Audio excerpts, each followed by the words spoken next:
পরিবারের সঙ্গে ঈদ উদযাপনের জন্য বেরিয়ে সড়ক দুর্ঘটনা, ট্রাকের চাপায় সড়কে ঝরল মা মেয়ের প্রাণ। শুক্রবার সকালে বগুড়া থেকে স্ত্রী ও মেয়েকে সঙ্গে নিয়ে মোটরসাইকেলে করে কুষ্টিয়া যাচ্ছিলেন আব্দুল কাদের। ত্রিমোহনী এলাকায় পৌঁছালে একটি পণ্য বোঝাই ট্রাক তাদের চাপা দেয়। এতে ঘটনাস্থলেই মা ও মেয়ে মারা যান। গুরুতর অবস্থায় কাদেরকে উদ্ধার করে হাসপাতালে ভর্তি করা হয়েছে। অ্যাক্সিডেন্ট হওয়ার সঙ্গে সঙ্গে আমরা আইসি গাড়িটাকে দেখতে পারিনি কোন গাড়ি কি গাড়ি অ্যাক্সিডেন্ট হয়েছে। গাড়িটা মাইরে দিয়ে চলে গেছে।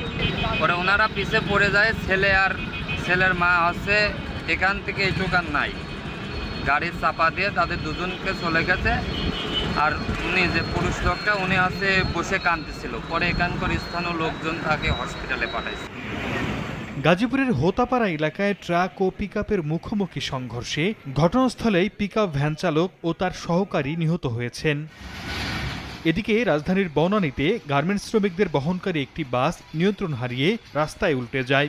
এতে বাসটিতে থাকা ৪২ জন আহত হন। গুরুতর আহত অবস্থায় ৬ জনকে ঢাকা মেডিকেলে ভর্তি করা হয়েছে। এছাড়া ব্রাহ্মণবাড়িয়া, মানিকগঞ্জ ও চাঁদপুরে সড়কে ৩ জনের মৃত্যু হয়েছে। সর্দার মোহাম্মদ আরিফ, সময় সংবাদ।